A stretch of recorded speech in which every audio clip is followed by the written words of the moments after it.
साथियों, जैसा कि आप लोगों का क्लास 12 से मई मंथ का मासिक परीक्षा होने जा रहा है, तो यह वीडियो आपके लिए काफ़ी इंपॉर्टेंट होने वाला है। क्योंकि प्यारे बच्चों, 30 मई के दिन जो है ना आप लोगों का हिस्ट्री का पेपर होने जा रहा है। तो अभी के इस वीडियो में ना हिस्ट्री यानी कि इतिहास का, तो अभी के इस वीडियो में हम लोग क्या करेंगे, सब्जेक्टिव के साथ में प्यारे बच्चों आपको ऑब्जेक्टिव दोनों का आंसर की बताएंगे। तो मैं पहले आपको क्वेश्चन दिखा देता हूँ और ये बिल्कुल ओरिजिनल रहने वाला है प्यारे बच्चों। तो आप देखिए यहाँ पर सबसे पहले ये आपका ऑब्जेक्टिव टाइप प्रश्न, इसके आगे दिखाते हैं। तो प्यारे साथियों, इसके आगे आप लोग देख लीजिएगा, ये रहा आपका लघुत्तरीय यानी कि आपका सब्जेक्टिव प्रश्न। तो इन सभी प्रश्नों का प्रश्न भी आपको दिखाऊंगा और ऑब्जेक्टिव प्लस सब्जेक्टिव का आंसर की कैसे डाउनलोड करना है ये भी सिखाऊंगा। तो चलिए फटाफट से आगे बढ़ते हैं। तो प्यारे बच्चों, एक चीज़ मैं आपको बताना चाहूँगा, जो ना आंसर बताने से पहले आप लोग ना अगर क्लास 12 का फाइनल एग्जाम 2025 में दे रहे हो तो आप लोग प्यारे बच्चों हमारे साथ जरूर जुड़ना। क्योंकि इसी चैनल पे रात में डेली प्यारे बच्चों 8 बजे जो है ना क्लास चलता है। आप लोगों को करना क्या, आगे मैं व्हाट्सएप ग्रुप टेलीग्राम ग्रुप दोनों ज्वाइन करने के लिए बताऊँगा। बट उससे पहले आप लोग इस नंबर को जरूर सेव कर लीजिएगा, 98 355 16 710। इस नंबर पर आपको अपना नेम, जिला का नेम, क्लास 12 आर्ट्स लिख करके भेजना है, ठीक है। तो चलिए यहाँ देखिए, सबसे पहले आप लोगों का विषय कोड 321 रहेगा। टाइम पता ही होगा, 1.5 घंटा का मिलता है। टोटल 50 नंबर का एग्जाम होगा और यह बिल्कुल ओरिजिनल रहने वाला है प्यारे बच्चों। इस वीडियो को देखने के बाद आप एग्जाम हॉल में जाना, एक भी क्वेश्चन नहीं छूटेगा, ठीक है। चलिए तो बढ़ते आगे। आप देखेंगे सबसे पहले आपको पता है 1 से लेकर के 30 तक प्रश्न दिया जाएगा, मात्र 25 बनाना है। तो मैं पहला नंबर प्रश्न आपको बताता हूँ। देखो पहला नंबर क्या प्रश्न आपसे बोला गया है, देखिएगा। पहला नंबर जो प्रश्न बोला जा रहा है, प्रश्न है कि किसे भारतीय पुरातत्व का पिता कहा जाता है। तो याद रखिएगा प्यारे बच्चों, ये कहा जाता है जो ना अलेक्जेंडर, उसके बाद देखिएगा अलेक्जेंडर फनियम को, ठीक है। तो ऑप्शन में यहाँ पर बिल्कुल आप पहला का डी नोट कर लीजिए। चलिए आगे बढ़ते हैं। देखिएगा प्यारे बच्चों, 2 नंबर क्वेश्चन आपसे बोला जा रहा है, किस स्थल को मृतकों का टीला कहा जाता है, ठीक है। तो बिल्कुल याद रखिएगा, ये स्थल कौन सा है। तो राइट आंसर ऑप्शन आप सी नोट कर लीजिएगा, मोहनजोदड़ो को कहा जाता है। क्या कहा जाता है, मृतकों का टीला। तो ऑप्शन यहाँ पर बिल्कुल आपका सी करेक्ट होगा। 3 नंबर क्वेश्चन है, 1921 में दयाराम साहनी ने किस स्थल का उत्खनन किया था। तो याद रखिएगा प्यारे बच्चों, ये क्या गया था, किस स्थल का, दयाराम साहनी के द्वारा। तो राइट आंसर हो जाएगा ऑप्शन है, यानी कि हड़प्पा का किया गया था जो है ना उत्खनन। तो ऑप्शन बिल्कुल यहाँ पर ए राइट हो जाएगा। 4 नंबर क्वेश्चन है, मोहनजोदड़ो किस नदी के तट पर बसा हुआ है।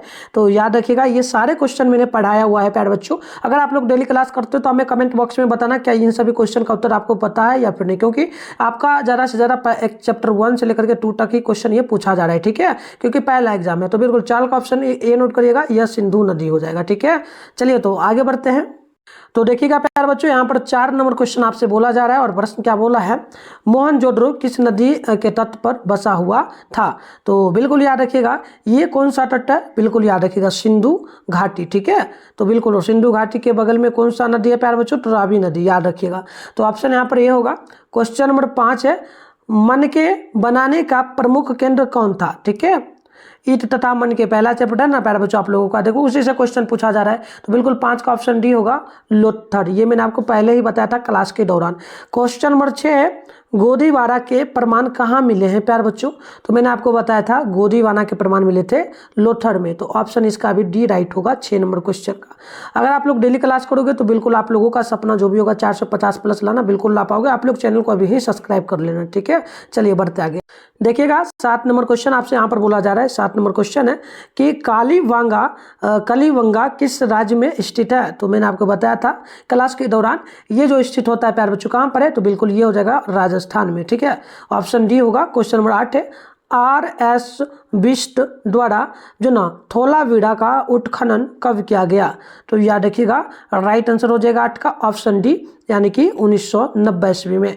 नेक्स्ट क्वेश्चन है 9 नंबर, विशाल स्नानघर के मध्य कहाँ से मिले हैं। तो याद रखिएगा, राइट आंसर जो होगा प्यारे बच्चों क्या आ जाएगा, 9 का ऑप्शन सी, यानी कि मोहनजोदड़ो में, ठीक है। तो राइट आंसर क्या होगा, सी बिल्कुल करेक्ट होगा। देखिएगा 10 नंबर क्वेश्चन आपसे बोला जा रहा है, किस स्थल से मिट्टी से बने हल के प्रतिरूप मिले हैं। तो राइट आंसर 10 का आप नोट करेंगे, ऑप्शन डी होगा, यानी कि वनावली। क्वेश्चन नंबर 11 है, हड़प्पा सभ्यता का सबसे बड़ा नगर कौन सा था। तो याद रखिएगा, ये नगर था मोहनजोदड़ो। तो ऑप्शन सी करेक्ट होगा। क्वेश्चन नंबर आप 12 को देखिए। 12 नंबर प्रश्न आपसे क्या बोला जा रहा है, प्रश्न बोला जा रहा है कि हड़प्पा सभ्यता की जुड़वा राजधानी कौन सी थी। तो याद रखिएगा प्यारे बच्चों, ये आपका हो जाएगा जो है ना हड़प्पा और मोहनजोदड़ो। तो ऑप्शन आप 12 का नोट करेंगे, ए बिल्कुल राइट हो जाएगा। क्वेश्चन नंबर 13 बोला गया हड़प्पा किस नदी के किनारे स्थित है। तो मैंने आपको अभी ही कुछ देर पहले बताया था कि रावी नदी के किनारे स्थित है। तो राइट आंसर ऑप्शन नंबर क्या होगा, सी बिल्कुल 13 का करेक्ट हो जाएगा। आगे देखिएगा 14 नंबर है, कौन सी सभ्यता अपने नगर नियोजन के लिए प्रसिद्ध है। तो बिल्कुल आप नोट करेंगे ऑप्शन डी को, सिंधु घाटी सभ्यता, यानी ऑप्शन डी बिल्कुल राइट हो जाएगा। देखिएगा 15 नंबर क्वेश्चन आपसे बोला जा रहा है भारतीय पुरातत्व सर्वेक्षण की स्थापना कब हुई है। तो आप 15 का नोट करेंगे, ऑप्शन नंबर सी होगा 1861 ईस्वी में। क्वेश्चन नंबर देखिएगा 16 है, हड़प्पा सभ्यता के निवासियों को किस धातु का ज्ञान नहीं था। तो मैंने आपको क्लास के दौरान बताया था प्यारे बच्चों, किस धातु का ज्ञान नहीं था, आप लोग जरूर हमें कमेंट बॉक्स में बताइए। तो बिल्कुल क्या होगा, चलिए बहुत अच्छा, ऑप्शन से होगा, लोहा का ज्ञान उन लोगों के पास नहीं था। ठीक है। क्वेश्चन नंबर 17 है, निम्नलिखित देवताओं में से कौन संभवतः हड़प्पा सभ्यता के प्रमुख देवता थे। तो 17 का राइट आंसर ऑप्शन बी होगा, यानी कि शिव। तो प्यारे बच्चों आप लोग मुझे ईमानदारी पूर्वक बताइएगा, मैंने जो क्लास करवाया है प्यारे बच्चों, अभी तक चैप्टर 1 से लेकर के जो है ना हम लोग 5 तक पढ़ चुके हैं हिस्ट्री में। तो उसी से सारा क्वेश्चन आ रहा है फिर नहीं, आप लोग हमें कमेंट बॉक्स में जरूर बताते चलना। ठीक है, सभी लोग बताएंगे जो बच्चे क्लास करते हैं। ठीक है, तो चलिए क्वेश्चन नंबर 17 को देखिए, पूछा गया निम्नलिखित देवताओं में से कौन संभवतः, ये तो मैंने बता दिया शिव, ऑप्शन भी होगा। 18 नंबर है, मोहनजोदड़ो की खोज 1952 में किसने किया था। ठीक है, तो बिल्कुल याद रखिएगा, इसका खोज किया गया था किनके द्वारा, तो जो ना रखाल दास बनर्जी के द्वारा, ऑप्शन सी राइट होगा। देखिएगा 19 नंबर क्वेश्चन है, लोथड़ किस नदी के किनारे स्थित है। तो याद रखिएगा ये आपका हो जाता है किस नदी के किनारे, बिल्कुल हो जाएगा जो ना भोगवा नदी के किनारे, भगवा। ठीक है, तो ऑप्शन यहाँ पर आप लोग डी नोट कर लेना 19 नंबर क्वेश्चन का, है ना। चलिए आगे बढ़ते हैं। क्वेश्चन नंबर 20 है, हड़प्पा सभ्यता किस युग की सभ्यता है। ठीक है, तो ये सब मैंने आपको बताया था, ये कांस्य युग की सभ्यता है। देखो सेम टू सेम क्वेश्चन आ रहा है, आप लोग इसी चैनल के प्लेयर लिस्ट पे जाकर के जरूर क्लास करना प्यारे बच्चों। पूरा चैप्टर वाइज आपका हो रहा है, 5 चैप्टर तक हो चुका है और आज भी आपका क्लास होगा, आप जरूर जुड़ना रात 8 बजे। ठीक है, चैनल को उसके लिए सब्सक्राइब करिए, नोटिफिकेशन कॉल पे प्रेस करिए, नंबर जो दिया हूं उसे आप लोग उस पर मैसेज करके ग्रुप में ज्वाइन कर लेना। चलो 21 नंबर है, मोहनजोदड़ो किस भाषा का शब्द है। तो मैंने बताया था ये होता है कौन सा भाषा, फारसी भाषा का शब्द, ऑप्शन बी बिल्कुल राइट होगा। देखिए 22 नंबर क्वेश्चन आपसे बोला गया, निम्न में से कौन हड़प्पा सभ्यता का नगर नहीं है। तो 22 का right answer option number C होगा, विजयनगर। ठीक है, चलिए नेक्स्ट क्वेश्चन देखते हैं। देखिएगा 23 नंबर प्रश्न आपसे बोला जा रहा है प्यारे बच्चों, और ये प्रश्न जो आपसे बोला है ना 23 नंबर, बोला गया जो ना ढीलवाड़ा किस जो ना ढोलवाड़ा, ठीक है प्यारे बच्चों, ढोलवाड़ा किस राज्य में है। तो याद रखिएगा ये गुजरात में है, यानी ऑप्शन बी बिल्कुल राइट हो जाएगा। नेक्स्ट क्वेश्चन यहाँ पर 24 नंबर है, हड़प्पा सभ्यता का विस्तार पूर्व कहाँ से कहाँ जो ना पूर्व में कहाँ तक था। तो याद रखिएगा 24 का ऑप्शन बिल्कुल यहाँ पर डी होगा, यानी कि ये आपका हो जाएगा जो ना प्यारे बच्चों कहाँ हो जाएगा, आलम जो ना आलमगरपुर, यानी कि ऑप्शन नंबर बिल्कुल यहाँ पर जो है ना क्या हो जाएगा, आरामगीरपुर, यानी कि ऑप्शन डी होगा। क्वेश्चन 25 है, राजस्थान के खेतड़ी से किस धातु की प्राप्ति होती है थी। तो बिल्कुल आप 25 का नोट करिएगा, ऑप्शन सी होगा, यानी कि तांबा का। चलिए आगे बढ़ते हैं। देखिएगा नेक्स्ट क्वेश्चन जो आपसे यहाँ पर बोला जा रहा है ना 26 नंबर है, पुरातत्व के अंतर्गत निम्न में से कौन एक नहीं आता है। तो याद रखिएगा ये आपका साहित्य होगा, यानी ऑप्शन डी होगा। 27 है, चार्ल्स मेसन ने 1826 में सर्वप्रथम किस टीले का जो ना उल्लेख किया था। तो याद रखिएगा 27 का राइट आंसर ऑप्शन नंबर बिल्कुल यहाँ पर सी होगा, यानी कि ये आपका हड़प्पा सभ्यता हो जाएगा। आगे देखिएगा नेक्स्ट क्वेश्चन आपसे 28 नंबर बोला जा रहा है, हड़प्पा सभ्यता में प्राप्त अवतल चक्की किस पुराविद से ने प्रकाश डाला है। तो आप याद रखिएगा 28 का बिल्कुल ऑप्शन भी होगा, यानी कि अर्नेस्ट मेंके। ठीक है, चलिए तो नेक्स्ट क्वेश्चन आप देखिएगा 29 नंबर क्वेश्चन बोला जा रहा है, सुमेरी अभिलेखों में से किसे नाविकों का देश कहा गया है। तो इस क्वेश्चन का उत्तर आप लोगों को हमें कमेंट बॉक्स में बताना है। ठीक है, 29 नंबर का बताना। 30 नंबर है, हड़प्पा सभ्यता में नर्तकी की मूर्ति कहाँ से मिली है। तो याद रखिएगा 30 का ऑप्शन भी होगा, यानी कि मोहनजोदड़ो में यह मिला था। अब चलिए आगे बढ़ते हैं। अब देखिए प्यारे बच्चों यहाँ पर जो है ना आपसे सब्जेक्टिव प्रश्न बोला गया है। देखिएगा 1 से लेकर के इसमें 10 तक है, आपको 5 प्रश्न बनाना है, 10 नंबर मिलेगा। ठीक है, तो चलो मैं प्रश्न दिखाता हूँ, फिर इसका उत्तर भी बताऊंगा इसी वीडियो में और डाउनलोड करने के लिए भी सिखाऊंगा। क्वेश्चन है, पुरातत्व से आप क्या समझते हैं? 2 नंबर हड़प्पा सभ्यता के पतन के 2 कारण दे। क्वेश्चन नंबर 3 है हड़प्पा सभ्यता की नगर योजना की 2 विशेषताएं दे। क्वेश्चन नंबर 4 है लोथड़ कहाँ है? बंदरगाह के रूप में इसका जो ना महत्व पर प्रकाश डाले। क्वेश्चन नंबर यहाँ पर 5 है हड़प्पा सभ्यता में शवों के दाह संस्कार के 2 प्रकार दे। तो मैं 5 नंबर तक का ही उत्तर बताऊंगा, बट सारे प्रश्न दिखा देता हूं। तो आगे देखिएगा 6 नंबर क्वेश्चन है हड़प्पा सभ्यता के समकालीन 2 सभ्यताओं के नाम लिखे। 7 नंबर है हड़प्पा सभ्यता में सिंचाई के 2 समान साधन क्या थे। 8 नंबर है हड़प्पा सभ्यता का विस्तार बताएं। क्वेश्चन नंबर 9 है हड़प्पा लिपि के बारे में आप क्या समझते हैं। और क्वेश्चन नंबर 10 है मोहनजोदड़ो के विशाल स्नानघर के 2 विशेषताएं दे। तो चलिए आगे बढ़ते हैं। तो देखिएगा प्यारे बच्चों, इसमें आपसे ना दीर्घ उत्तरीय प्रश्न बोला है 1 से लेकर के 15 तक है। आपको मात्र 3 ही प्रश्न बनाना है। तो मैं सारे प्रश्नों को दिखाता हूं और तीनों प्रश्नों का उत्तर भी बताऊंगा। तो पहला नंबर प्रश्न है हड़प्पा सभ्यता के धार्मिक जीवन का वर्णन करें। 12 नंबर है हड़प्पा सभ्यता के सामाजिक जीवन पर प्रकाश डालें। और 13 नंबर है हड़प्पा सभ्यता के वाणिज्य एवं व्यापार का वर्णन करें। 14 नंबर है मोहनजोदड़ो की विशेषताओं का वर्णन कीजिए। और 15 नंबर है हड़प्पा सभ्यता के विज्ञान और प्रौद्योगिकी के विकास की चर्चा करें। तो मैं लगातार आपको 12 नंबर 13 नंबर 14 नंबर का उत्तर बताऊंगा। अब चलिए उत्तर मैं आपको डाउनलोड करने के लिए भी सिखा रहा हूं, आप वहां से भी डाउनलोड करके लिख सकते हैं और आंसर भी बताऊंगा। तो चलिए फटाफट से आगे बढ़ते हैं प्यारे बच्चों।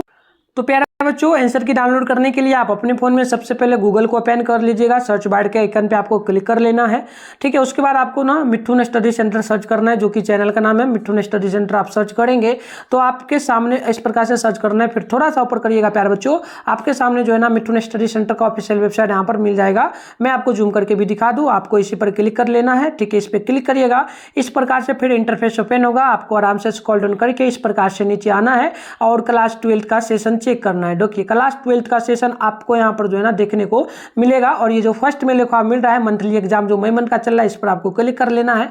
उसके बाद प्यारे बच्चों पेज को एक बार यहाँ पर भी रिफ्रेश आपको कर लेना है, फिर नीचे आना है। देखिए मैंने व्हाट्सएप ग्रुप के लिए बारे में बताया था, तो यहाँ देखो व्हाट्सएप ग्रुप टेलीग्राम ग्रुप दोनों का लिंक भी है। आप ज्वाइन आप पे क्लिक करोगे ना तो ज्वाइन हो जाओगे, इससे जरूर कर लेना। इसके बाद नीचे आइएगा तो देखिए यहाँ पर ना प्यारे बच्चों साइंस वाले बच्चों के लिए सेशन है, तो इसमें आपको नहीं क्लिक करना है, आपको नीचे आना है। ये रहा आर्ट्स वाले बच्चों का सेशन, ठीक है। तो आपका जो भी एग्जाम बचा हो आप यहाँ से डाउनलोड कर सकते हो, ठीक है। तो यहाँ सारा पेपर डाला गया है। आप लोगों का एग्जाम हिस्ट्री का और होम साइंस का बचा है, तो दोनों का कर लेना। जैसे हिस्ट्री का करना है, इसके सामने डाउनलोड लिखा है, इस पर क्लिक करिएगा आप लोग, ठीक है।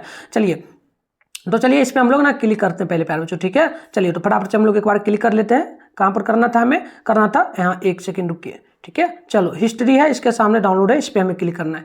क्लिक करिएगा, फिर इसको भी एक बार नीचे की ओर खींच दीजिएगा तो रिफ्रेश हो जाएगा। रिफ्रेश हो जाएगा, फिर स्क्रॉल डाउन करना है, आप नीचे आएंगे प्यारे बच्चों। तो बिल्कुल आप थोड़ा सा नीचे आइएगा तो देखिएगा जो ऑब्जेक्टिव प्रश्नों का आंसर की बताया हूँ, सारे प्रश्नों का आंसर की इस पैराग्राफ में डाला गया है। आप ऑप्शन वाइज लिख करके एग्जाम हॉल में यहाँ से भी जा सकते हैं। 300 प्रश्नों का उत्तर यहाँ पर डाल दिया हूँ। इसके बाद आप थोड़ा सा ऊपर करिएगा तो यहाँ पर देखिएगा शॉर्ट क्वेश्चन, यहाँ पर सबसे पहले सारे प्रश्नों का आंसर की दिया गया। शॉर्ट प्रश्न में देखो पहला नंबर प्रश्न का उत्तर यहाँ पर दिया गया, मैं पढ़ के बता दूं। प्रश्न का उत्तर हो जाएगा प्यारे बच्चों पुरातत्व जो ना भौतिक अवशेषों के माध्यम से प्राचीन और हल के मानव अतीत का अध्ययन है। पुरातत्वविद मिलियन वर्ष पुराने जीवन जो ना जीवाश्मों का अध्ययन कर सकते। तो ये पहला का उत्तर था, आप लिख लेना। 2 नंबर क्वेश्चन का ये उत्तर रहा। हड़प्पा सभ्यता के 2 पतन लिखना था, तो पहला जगह बाद, दूसरा जगह आर्य जो ना आक्रमण। तो इस प्रकार से ये दोनों क्वेश्चन का उत्तर होगा। इसके आगे आप देखिएगा यहाँ पर क्वेश्चन नंबर जो ना 3 का उत्तर दिया हूँ प्यारे बच्चों, आपको भी लिख लेना है, ठीक है। आप आकर के ही डाउनलोड करना। देखो उत्तर हो जाएगा हड़प्पा सभ्यता के नगर योजना के विशेषता जो ना विशेषताएं नीचे सूचीबद्ध हैं, जैसे कि जल जो ना भूमिगत जल के निकासी प्रणाली या प्रत्येक आवास को सड़क की नालियों से जोड़ती थी, जो पत्थर या ईंटों द्वारा संरक्षित थी। विशाल स्नानघर मोहनजोदड़ो में सबसे जो ना बड़ा और सबसे महत्वपूर्ण सार्वजनिक क्षेत्र विशाल स्नानघर है, जो 39 फीट लंबा और 22 फीट चौड़ा और 8 फीट गहरा है। तो इस प्रकार से 4 नंबर क्वेश्चन का यहाँ पर उत्तर लिख दिया हूँ। आप इसका लिखेंगे प्राचीन सिंधु घाटी सभ्यता के शहरों में से एक बहुत ही महत्वपूर्ण बंदरगाह शहर है। लगभग 2400 ईसा पूर्व पुराना यह शहर भारत के राज्य गुजरात के वाल क्षेत्र में स्थित है और इसकी खोज सन 1954 ईस्वी में हुई थी। भारतीय पुरातत्व सर्वेक्षण ने इस शहर की खुदाई 13 फरवरी 1955 से लेकर के 19 मई 1956 के मध्य में किया था। चलिए तो ये हो गया 5 नंबर का। 4 नंबर का। उसके बाद ये देखिएगा, ये रहा आपका 5 नंबर क्वेश्चन का उत्तर। तो हमें 2 पॉइंट में प्रथम विधि और दूसरा विधि में लिखना था। तो उत्तर हो जाएगा प्यारे बच्चों कि प्रथम विधि के अनुसार सबको पूरी तरह जला दिया जाता था, जो राख बच जाती थी उसे एक बर्तन में डाल कर जो ना दबा दिया जाता था। उसके बाद दूसरा पॉइंट में दूसरी विधि के अनुसार पूरे शव को जमीन में दफना दिया जाता था, तथा तीसरी विधि के अनुसार शवों को कुछ समय के लिए खुले स्थान पर जो है ना क्या होता था। देखिए ये तीसरा पॉइंट के हिसाब से तो यहाँ पर लिखना है, तीसरा पॉइंट के हिसाब से लिखना है तीसरी विधि के अनुसार शवों को जो है ना कुछ समय के लिए किसी खुले स्थान पर रख दिया जाता था। तो ये आपका 10 नंबर के लिए था शॉर्ट क्वेश्चन का उत्तर। आगे बढ़ते हैं, लॉन्ग क्वेश्चन का उत्तर आप देखेंगे। लॉन्ग क्वेश्चन में प्यारे बच्चों यहाँ पर दिया गया, आप बिल्कुल यहाँ पर ध्यानपूर्वक देखेंगे, ठीक है। तो यहाँ पर पहला नंबर क्वेश्चन का 11 का उत्तर दिया गया है। तो उत्तर यहाँ से लिखना है सिंधु घाटी सभ्यता, इसको हाईलाइट करना है, सिंधु घाटी सभ्यता या हड़प्पा सभ्यता के धार्मिक जीवन लिखना है जो ना सैंधव वासी मातृ देवी के साथ ही देवताओं की उपासना भी किया करते थे। धार्मिक अनुष्ठानों के लिए धार्मिक इमारतें बनाई गई, लेकिन मंदिर के प्रमाण प्राप्त नहीं होते हैं। मातृ देवी और देवताओं को बलि भी दी जाती थी। तो इस प्रकार से 11 का उत्तर होगा। आगे बढ़ते हैं, आगे आप 12 नंबर का उत्तर लिखिएगा प्यारे बच्चों। 12 नंबर का उत्तर यहाँ पर लिख दिया हूँ, इसका आप लिखिएगा, एक सेकेंड में सही से कर दूँ। तो देखो 12 का उत्तर आपको लिखना है, इसको हाईलाइट करके लिखना है आपको कि सिंधु घाटी सभ्यता कालीन लोगों की सामाजिक स्थिति। तो उत्तर होगा ये लोग शाकाहार जो ना शाकाहार और मांसाहार दोनों ही तरह के भोजन का प्रयोग करते थे। ये ऊनी और सूती दोनों ही प्रकार के वस्त्रों का उपयोग करते थे।